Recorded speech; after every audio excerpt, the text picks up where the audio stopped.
O Brasil precisa de uma intervenção divina. Vocês creem nisso? Há muita violência, muito desemprego. E nós precisamos orar. O Brasil precisa de um milagre de Deus. E nesta manhã, eu desejaria que nós tivéssemos um momento de oração pelo Brasil. Pelo Brasil. Eu estava lendo agora pela manhã um texto bíblico, e até depois eu desejaria ler com vocês também.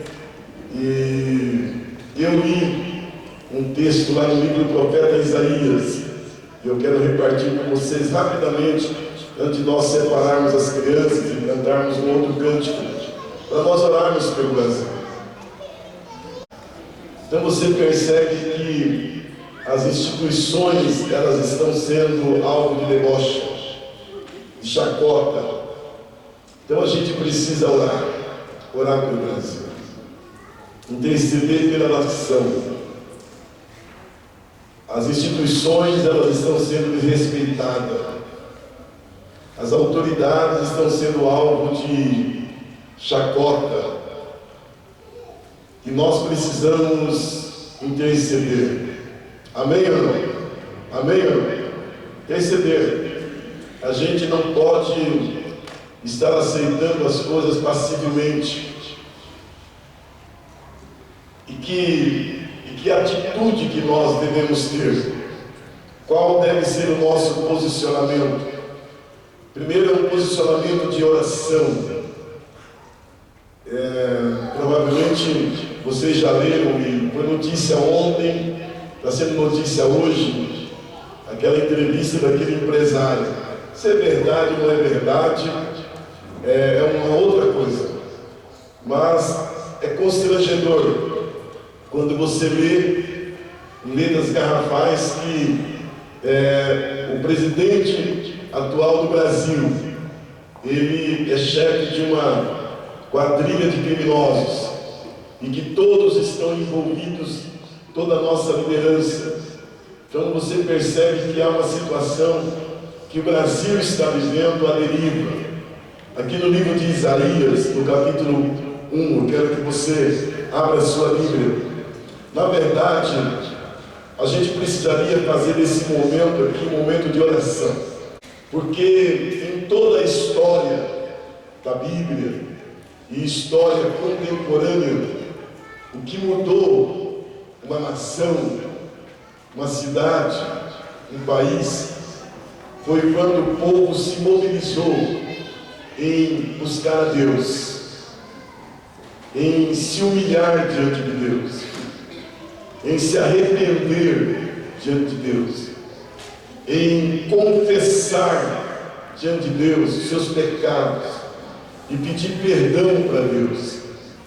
Seria muito oportuno se nós, como igreja de Deus, todas as igrejas, sejam elas quais forem, Batista, Assembleia de Deus, Missionária, todas as igrejas, dizer, vamos lá no Parque do Povo, vamos todo mundo levantar um clamor de oração. Vocês estão comigo, senhor?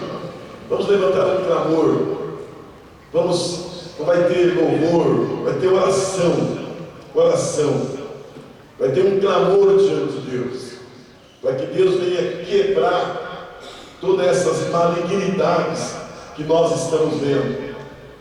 Nós estamos vivendo um momento de uma carência de liderança, não temos referenciais. Em alguns estados, onde há o perigo rodeando toda hora, a violência, a situação. Então nós precisamos levantar um clamor de oração, porque nós sabemos que a oração, ela é uma arma poderosa. E aqui no livro de Isaías, capítulo 1, eu somente quero fazer algumas considerações e que nós orarmos. Isaías capítulo 1, nós não vamos ler o capítulo todo, mas vocês estão com a Bíblia aí na mão. No versículo 3, acompanhe comigo, mesmo que esteja ali na projeção, eu quero que você acompanhe na sua Bíblia. Diz assim: o boi conhece o seu possuidor, e o jumento o dono da sua manjedoura, mas Israel não tem conhecimento, o meu povo não entende. Olha aqui, o profeta Isaías começa dizendo que o animal irracional, ele conhece o seu dono, mas o povo não tem conhecimento e não entende. Há um profeta que diz assim, que o povo está sendo destruído porque falta conhecimento. Onde há pão e circo, o povo é manipulado. O Salmo 46 é um salmo dos filhos de Coré, ou Corá. Não é um salmo de Davi. E o título do salmo é Deus é o nosso refúgio e fortaleza. Então vamos ler esse salmo. Eu quero que todos leiam comigo. Não tem problema que a tradução da sua Bíblia seja diferente da minha, mas vamos ler. Vamos lá? Deus é o nosso refúgio e fortaleza, socorro bem presente nas tribulações. Portanto, não temeremos, ainda que a terra se transtorne e os montes se abalem no seio dos mares, ainda que as águas tumultuem e espumejem, e na sua fúria os montes se estremeçam. Há um rio cujas correntes alegram a cidade de Deus, o santuário das moradas do Altíssimo. Deus está no meio dela, jamais será abalada. Deus a ajudará desde antemanhã. Bramam nações, reinos se abalam. Ele faz ouvir a sua voz, e a terra se dissolve. O Senhor dos exércitos está conosco. O Deus de Jacó é o nosso refúgio. Vinde e contemplai as obras do Senhor, que assolações efetuou na terra. Ele põe termo à guerra até aos confins do mundo. Quebra o arco e despedaça a lança. Queima os carros do fogo. Aqueitai-vos e sabei que eu sou Deus. Sou exaltado entre as nações. Sou exaltado na terra. O Senhor dos exércitos está conosco. O Deus de Jacó é o nosso refúgio. Glória a Deus. Eu quero que você deixe a sua Bíblia aberta, por favor. Não feche a sua Bíblia. Eu quero usar esse salmo para tratar o seguinte tema: enfrentando as situações ou a adversidade ou o medo. Por que enfrentando ou indo de encontro com aquilo que é adverso, aquilo que nos amedronta?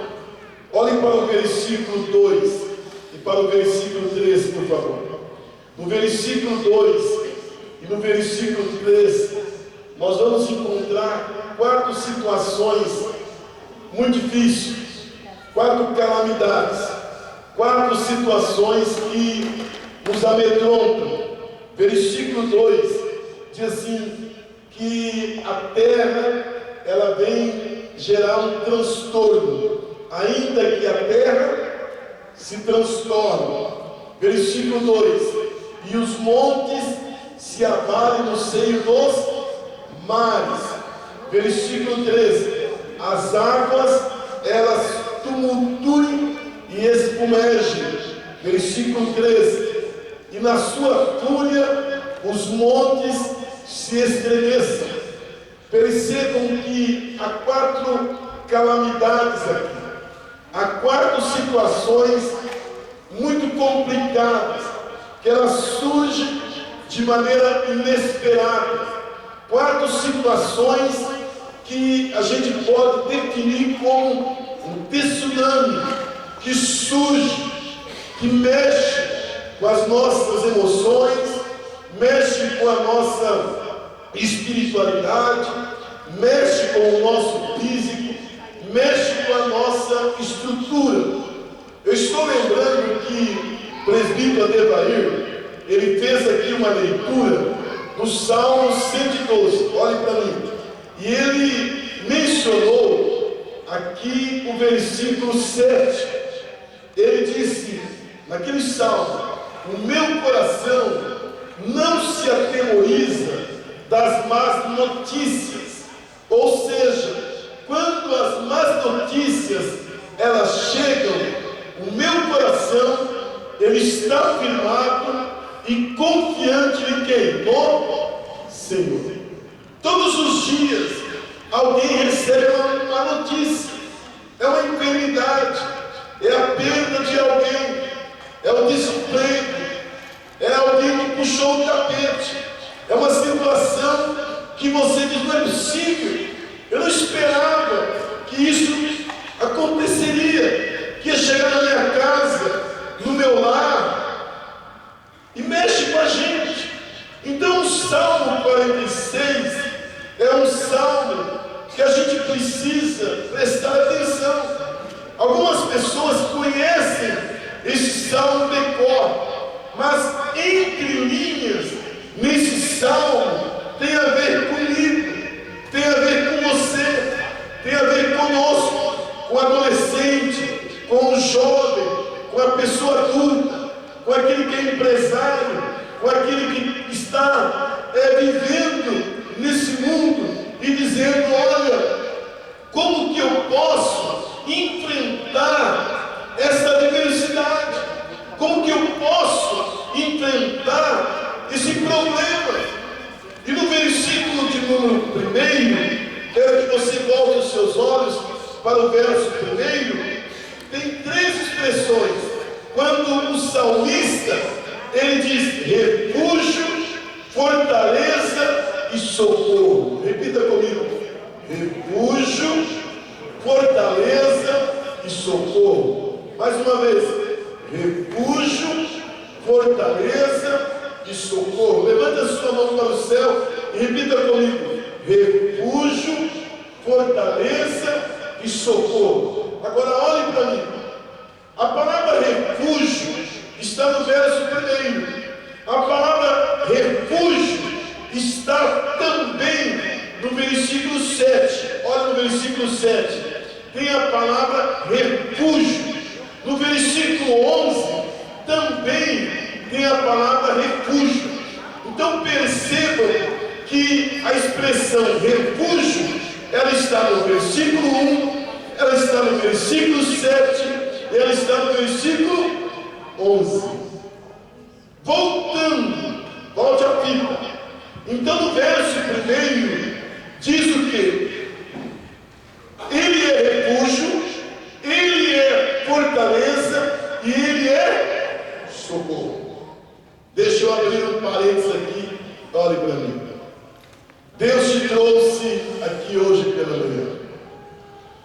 Você que está aqui e porventura esteja enfrentando algumas adversidades, algumas situações que têm mexido com você, e você diz, pastor, isso está causando no meu coração medo de enfrentar essa adversidade, medo de enfrentar esse problema, essa situação que eu tenho vivido esses últimos dias.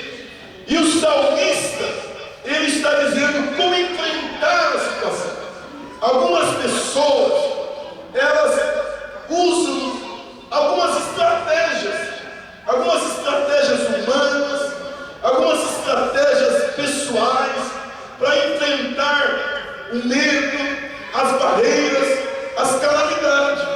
Mas nesse salmo, o salmista, ele vai nos ensinar várias situações, como enfrentar calamidade, como enfrentar problemas, como enfrentar situações adversas.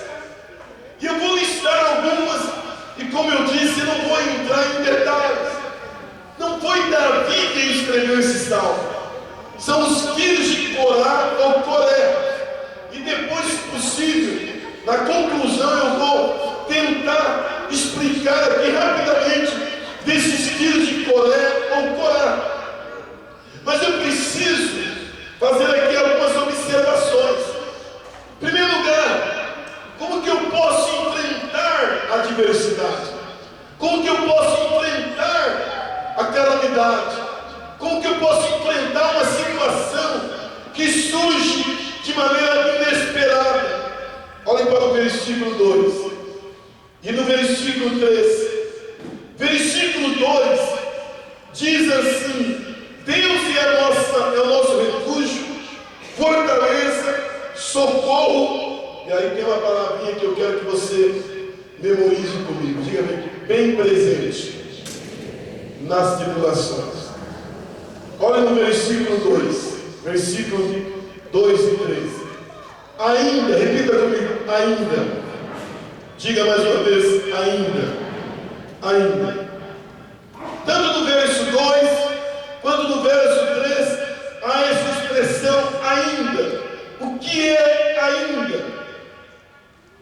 Ainda não é algo conclusivo. Ou seja, ainda que esteja morto, viverá. Ainda que não haja figos na videira, ainda que não haja flor, ainda que esteja totalmente sem perspectiva, Deus pode mudar a história. O que fazer quando a situação é totalmente adversa? O que fazer para enfrentar situações complicadas? Em primeiro lugar, é ter uma confiança plena no Deus vivo. Repita comigo, ter uma confiança plena no Deus vivo. Você pode repetir comigo?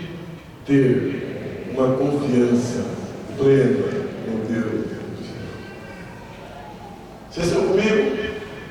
Quantos estão aqui e querem confiar plenamente em Deus? A sua confiança diante de qualquer situação adversa não deve estar no homem, não deve estar em pessoas, mas a nossa confiança no momento do problema, seja a dimensão que for.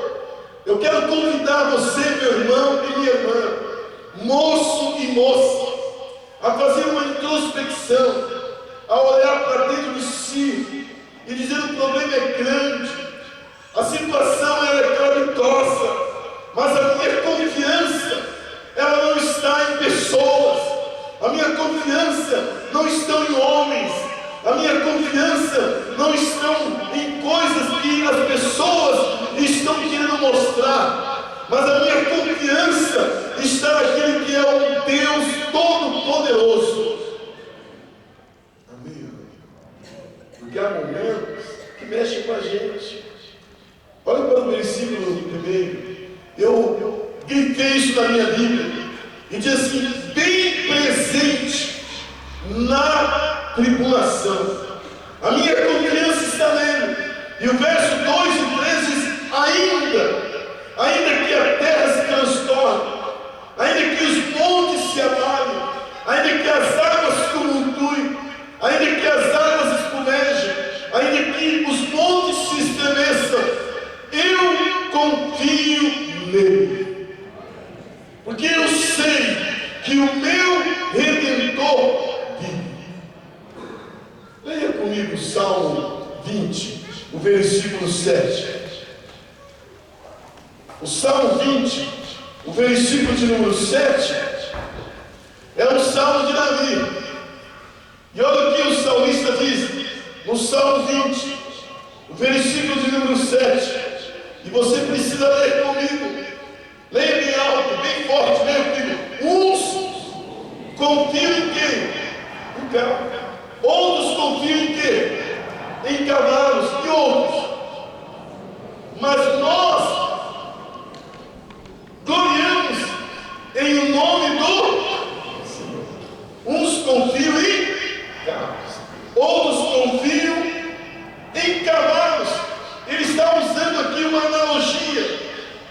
confiam naquilo que é imediato, outros confiam na força, mas a minha confiança está em quem?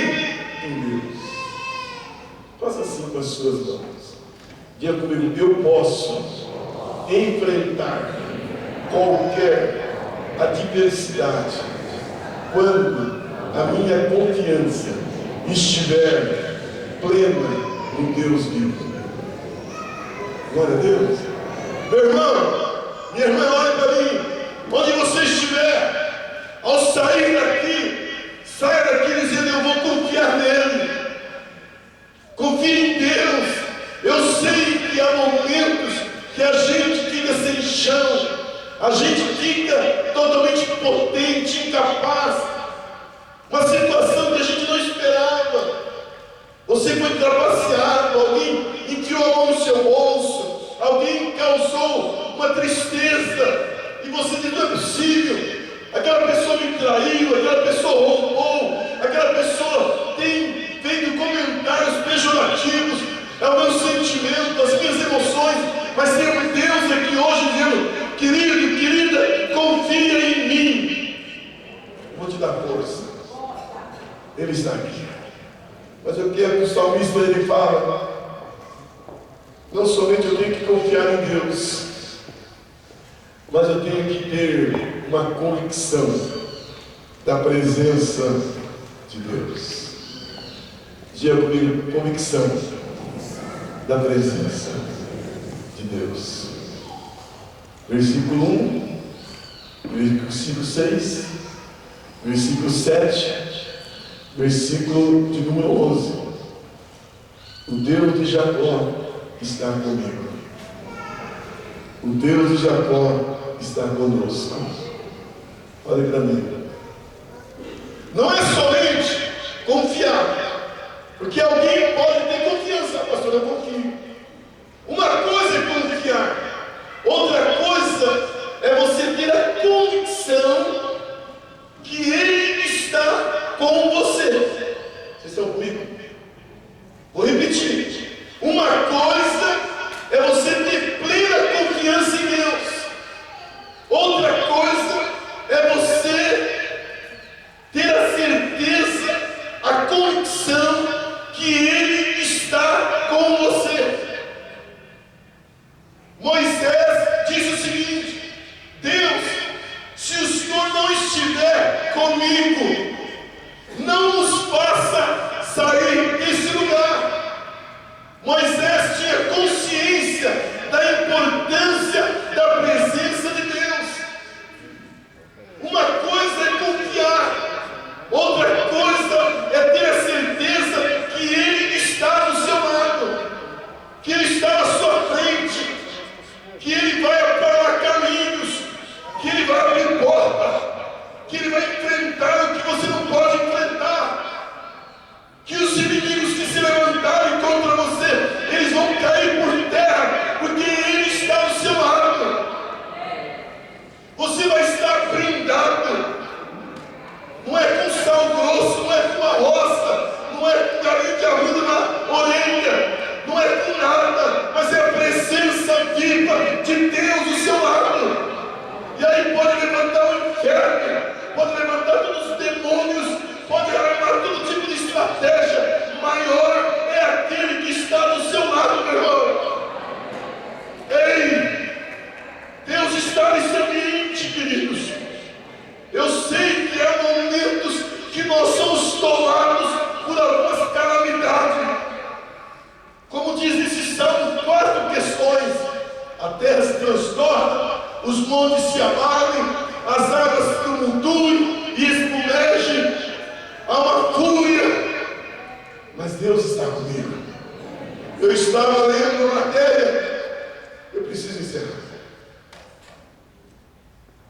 daquele incêndio que aconteceu essa semana lá em Londres. Já morreram aproximadamente mais de 50 pessoas. Desespero. Pessoas dizendo: e agora? Qual será o destino da minha vida? Mas é nessa hora que você tem a certeza que tem um Deus que segura a gente. Amém, amém. Diga comigo a presença de Deus. Diga, convicção plena da presença de Deus. Levante um pouquinho a sua mão, deixe sua mão erguida. Eu quero, você que tem aí o seu sítio, sua fazenda, sua loja, seu comércio, você que viaja, você que anda pela rua, por onde você passa, deixa eu dizer uma coisa para você, meu irmão, minha irmã, o Senhor está com você. Deus está do seu lado. Mateus 28, 20 diz assim, que Ele está com a gente todos os dias. Tem hora que você está sozinho fisicamente, não tem um amigo, não tem uma pessoa, e você diz, agora eu estou sozinho. Você não está sozinho para enfrentar esse problema. Maior é aquele que está com você. É isso que o salmista está dizendo. O Deus de Jacó está comigo. Ele é bem presente na tribulação. Ele é o meu socorro. Ele é o meu refúgio. Ele é a minha fortaleza. Meu querido, minha querida, saiba que hoje de manhã, quando você passar por essas portas, vou pegar o seu carro, aquele que está comigo é poderoso. Aleluia. Eu quero profetizar um versículo na sua vida agora. Está em Jeremias capítulo 20, o verso 11. Se você não tem grifado isso na sua vida, você vai grifar. Jeremias capítulo 20, verso 11. Olhem para mim. Essa é uma manhã profética para a sua vida. Jeremias capítulo 20, o verso 11. Aleluia. Espírito de Deus. Jeremias capítulo 20, versículo de número 11. Jeremias capítulo 20, verso 11. Diz assim a palavra de Deus. Eu quero que você leia, respire aí, enche o seu pulmão e leia comigo. Vamos lá. Jeremias 20, verso 11. Diga comigo, mas, bem forte, mas o Senhor está comigo como um poderoso guerreiro. Por isso tropeçarão os meus perseguidores e não prevalecerão. Serão sob modo envergonhados, e porque não se houveram sabiamente, sofrerão a afronta perpétua que jamais se esquecerá. Você deixou de dar um glória a Deus bem gostoso. Você deixou de glorificar a Deus e aplaudir a Ele e dizer Ele é bom. Olha o que está em Isaías 54, verso 17. Isaías 54, 17. Leia comigo, por favor. Oh, aleluia. Isaías 54, 17. Diz assim o verso 17. Leia bem alto comigo, vamos lá. Profetizando na sua vida, na minha vida, na vida de cada um de nós. Vamos lá. Toda arma, diga mais uma vez, toda arma forjada contra ti não prosperará. Toda língua que ousar contra ti em juízo, tu a condenarás. Esta é a herança do servo do Senhor, e o seu direito, que de mim procede, diz o Senhor. Você pode ler comigo na primeira pessoa? Leia comigo na primeira pessoa, vamos lá. Toda arma forjada contra mim, guarda no seu peito, contra mim, não prosperará. Toda língua que ousar contra mim em juízo, eu condenarei. Esta é a herança do servo do Senhor e o seu direito, que de mim procede, diz o Senhor. Aleluia, aleluia.